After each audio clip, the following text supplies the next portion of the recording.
د حسد سره نږدې یو بل ټکی دی چې هغې ته وایي غبطہ. غبطې دا مطلب وي چې یو بنده له الله کوم نعمت ورکړی دی نو دا بل بنده یا الله دا نعمت دی د ده نصیب شي خو دغسې نعمت مال هم راکا. دا غبطه جایز ده. په ښو کارونو کې غبطه وکړه. په اردو کې ورته رشک وایي، پښتو کې ورته پسخېدل وایي. او حسد چې دی نو دا نیکی داسې سوځئ لکه خشاک چې اور ته ورواچي او ایرې کي. ومن شر حاسد اذا حسد، د شر د حسدګر نه اذا حسد چې کله دی حسد وکي. د دنیا دا تکلیفونه مصیبتونه دا کمزوري دي، فانی دي، ختمیدونکي دي. نو دا الله یو صفت ذکر شو، قل اعوذ برب الفلق، یو صفت ذکر شو او د دنیا شرونه ټول ذکر کړل. او د آخرت شرونه دا نه ختمیدونکي دي او ډیر دی او غټ غټ دي. نو د دې د ختمولو دپاره الله پاک خپل 3 صفتونه ذکر کړي. قل اعوذ برب الناس، ملک الناس، اله الناس. 3 صفتونه ورته ذکر کړل.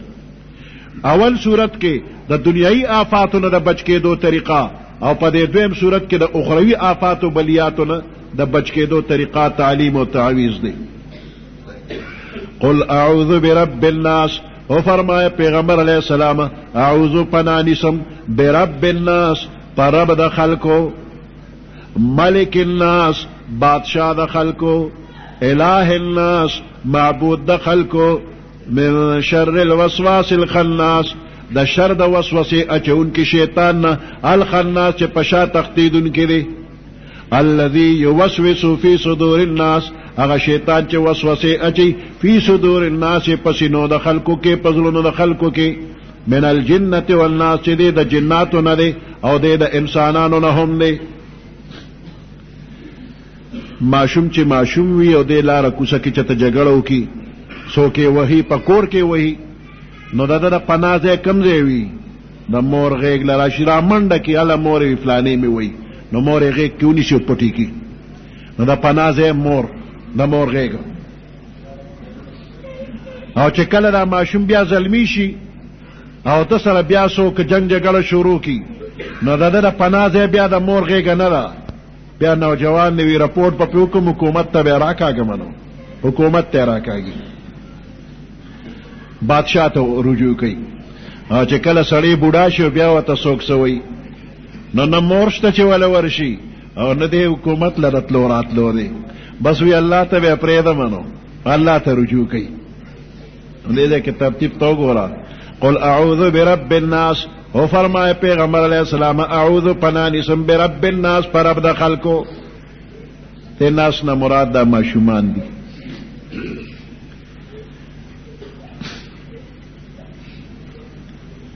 دا ناس لفظ په دې ده کې 15 ځله ذکر شوی دی او د عربیت قاعده ده چې یو اسم یو ځل ذکر شي بیا دوباره درې باره د هغې ذکر ته ضرورت پیښ شي، نو هغه اسم بیا نه ذکر کېږي، بیا ورته ضمیر راوړی شي. نو دې ځای کې خو ضمیر نه دی راوړی شي، په کار داسې وه قل اعوذ برب الناس ملکهم و الههم.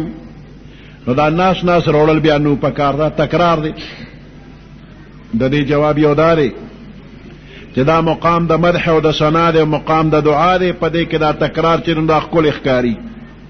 دا ناس لفظ په دې کې تکرار غوره دی. او دویم جواب یې دا دی چې دا 15 ځله لفظ د ناس دی، هر یو ناس د بل ناس نه جدا دی په معنا کې، نو ځکه ضمیر نه دی راوړی شوی او ناس دوباره ذکر شوي دي. 15 ځله ناس، هر یو ناس ته ګوره معنی جدا ده. قل اعوذ برب الناس، او فرمائے پیغمبر علیہ السلام اعوذ پناہ نسم برب الناس، پر رب د خلکو. د دې ناس نه مراد ماشومان دي او قرینه په لفظ د رب دی، رب منه پرورش کوونکی،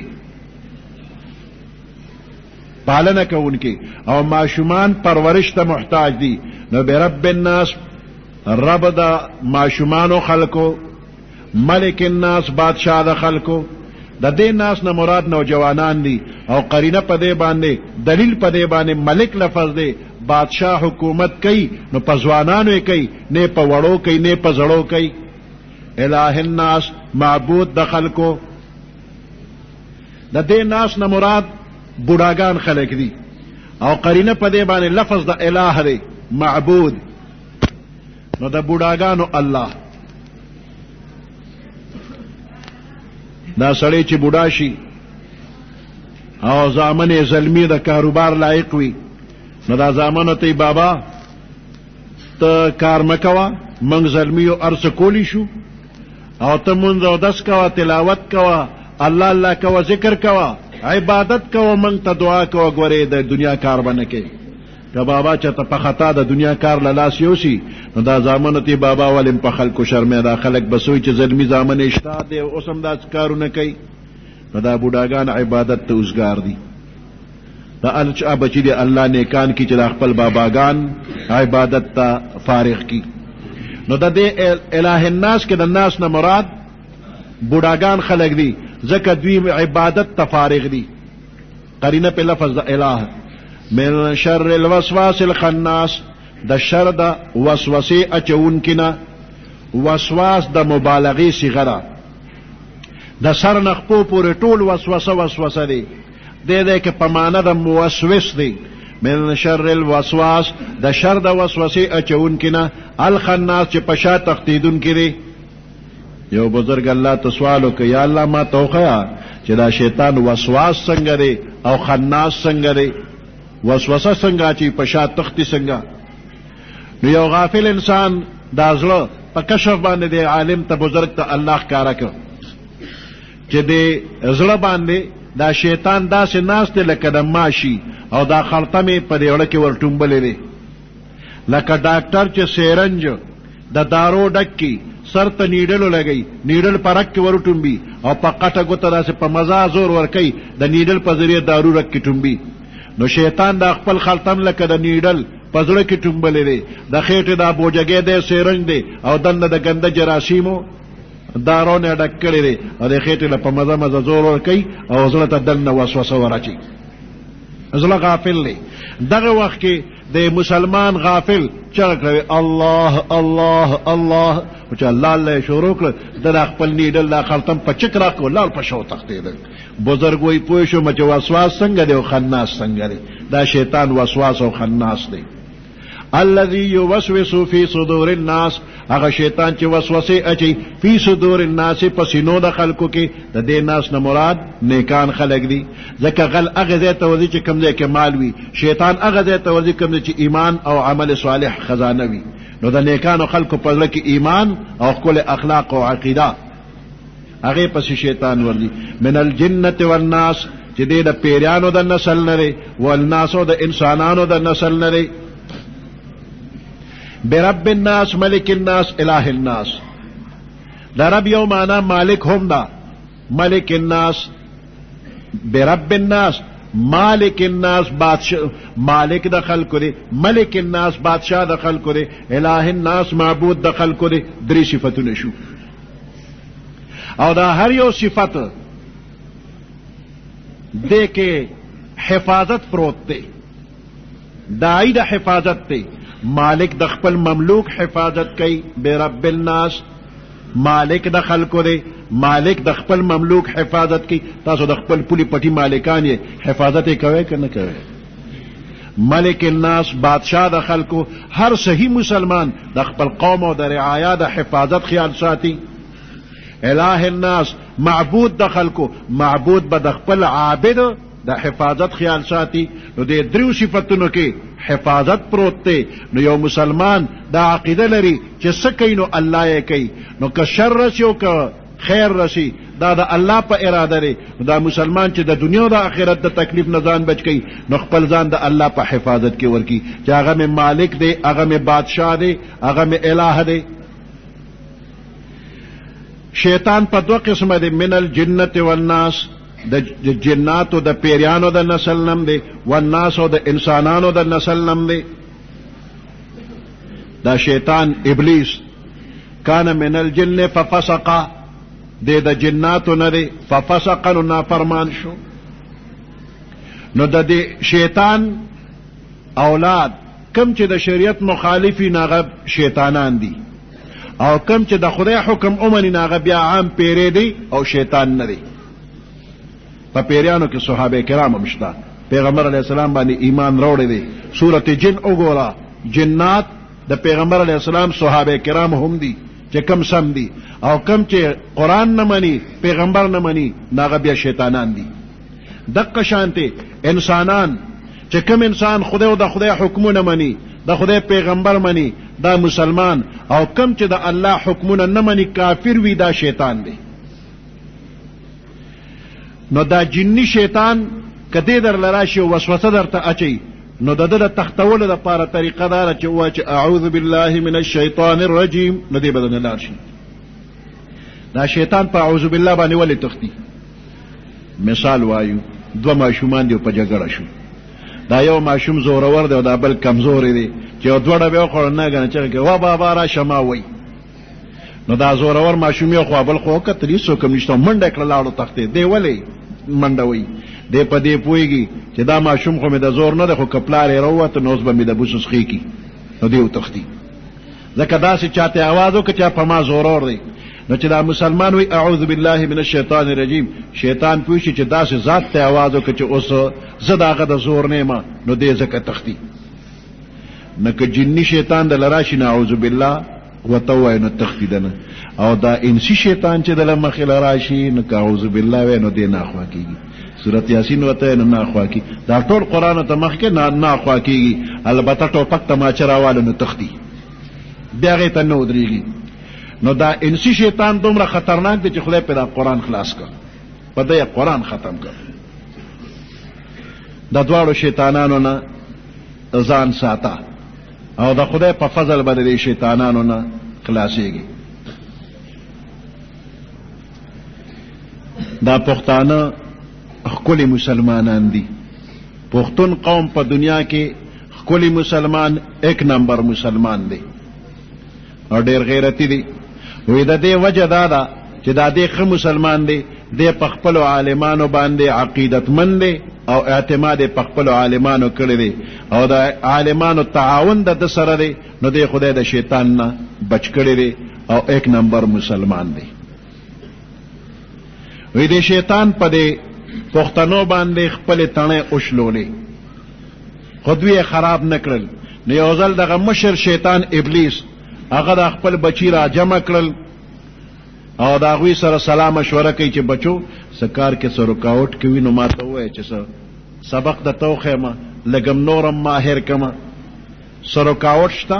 نو دې وړو شیطانانو بابا ته وجړل چې بابا په دې پښتنو باندې ډېر ستړي شو، خو موږ یې دوزخ ته بوځو نه دوی را سره نه ځي. د ګناه کار پې کوو نو پښتون د ګناه کار نه کوي، او که په ډېره خوارۍ باندې یو پښتون دوزخ ته روان کو د ګناه کار پې وکړو نو ناګانه په هغه لړزان راشي، یره پې راشي او بس په جړاو په رپېدو شي.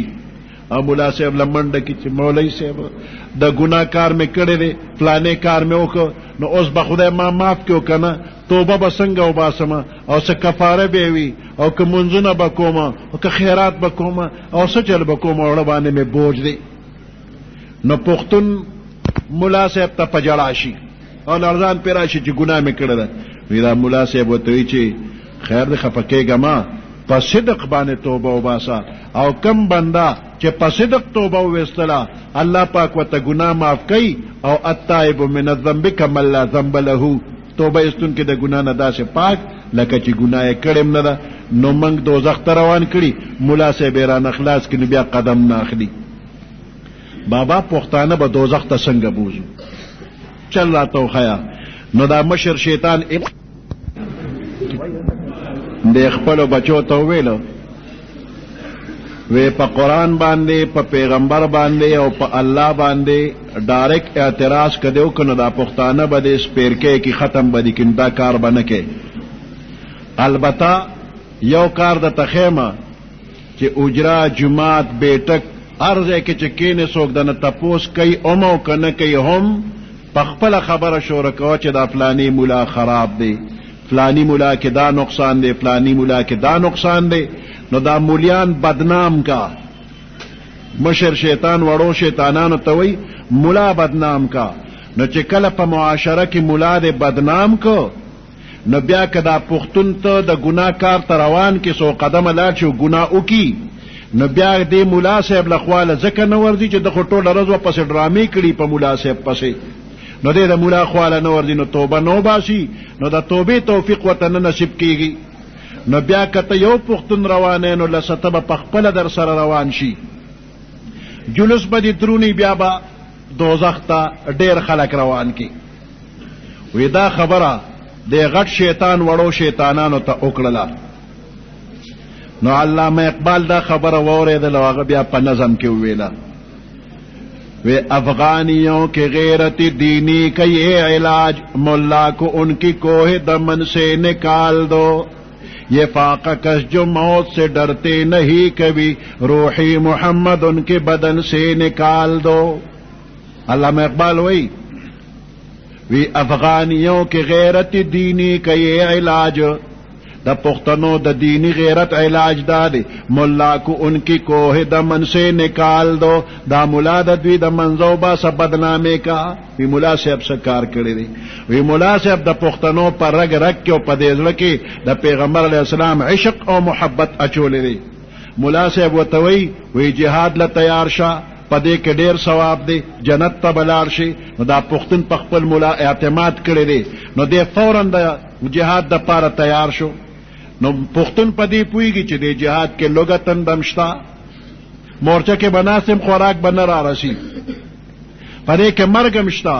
نو پختون پوهیږي چې دا ملا صاحب میں مرګ لبوزی، لوګې تندې له من بوزي، و دا ملا پا آواز لبیک ویلے دی، یہ فاقہ کش جو موت سے ڈرتے نہیں کبھی روحی محمد ان کے بدن سے نکال دو. دا فاقہ کش چی پا لگتن دا باندیا مخترے، دا موت نو دا مرگ نہ یریگی نا، روحی محمد ان کے بدن سے نکال دو. اگر روح محمدی جذبہ محمدی دا دوی دا بدن نو باسا، دا خدا پاک دم دا انسی او جنی شیطان دا دوارو بچ کی. قرآن پاک دا اول نه تر اخره پورې دا الله دا عشق او دا محبت خبرې دي. او چې د کومو ملګرو دا قرآن شریف په ترجمه ووی نو اسې نه چې په زړه کې د راشي چې ما خو یاد که نو بس یو ځل مې قرآن نه وی نو بیا خو ورته حاجت نشته دی. نو ګوره دا کارونه کې کمې پورې جم دی نو د قرآن ته به ناست دی، قرآن به وی، دا مه وایه چې ما یاد کړی دی او بس زما چوټي. وی مکتب عشق کے انداز نے رالے دے کے اس کو چھٹی نہ ملی جس نے سبق یاد کیا. مکتب عشق کے انداز نرالے دے کے دا عشق اور دا محبت دا مکتب انداز نرالا، عجیب انداز دے، اس کو چھٹی نہ ملی جس نے سبق یاد کیا. چاچا سبق یاد کے گورے اگلے چھٹی نشتا دے. نو قرآن چا پا ترجمه ہوئے دا اگا چھٹی نشتا، اب بیام دے قرآن تکینی او ځان سره به نور مرګري مراولے. چا چې یو ځل قرآن ووی نو د دې قرآن به څومره ثواب الله ورکوي. دا الله پاکی بیان کړی ده که نه. یوسف علیہ السلام واقعه تاسو ته یاده ده چې زلیخې په اوو د دروازو دننه بند کړی او خپله مطالبه ته وکړله او یوسف علیہ السلام ته راوتښتېده. هره دروازې ته راته دروازه کلاوېده او اخیری دروازې ته چې راورسېد نو دغه ځای کې لمن ته لاس ورسېد، لمن یې ونیو، هغه هم چې چک کړه نو لمن په ځای پاتې شو، شلېدل او دې بار راووته ورته لرې شو. عزیز مصر بار ولاړو نورم کسانو، یوسف علیہ السلام داسې وارخطه، خو زلیخه هم واپس سمدستي بار راووته وارخطه، دواړه وې څه چل دی. یوسف علیہ السلام خبره ګول مول کړه، دننه حال یې نه وی چې څه چلو. او زلیخه ښځه وه بس ناپویه وه، هغې ما ته لاس راواچو. اوس یوسف علیہ السلام خپل پاکی بیانوي چې نه ما نه دې داسې مطالبه کوله. دغه وخت کې عزیز مصر حیران شو چې ښځه رښتیا وایي او که سړی رښتیا وایي. د یو ماشوم د پیو رودلو د غېږې ماشوم هغه پروت و، یوسف علیہ السلام یې دنه تپوس وکړي. نو هغه ماشوم وی د یوسف علیہ السلام د کمیس لمن وګوره که مخکې شلېدلي نو ده به پې حمله کوله، ښځه رښتینې ده او کروسته لمن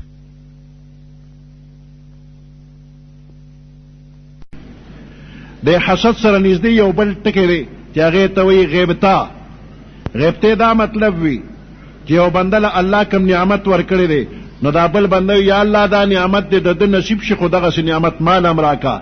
دا غبطه جایز ده، پخو کارونو کې غبطه اوکا.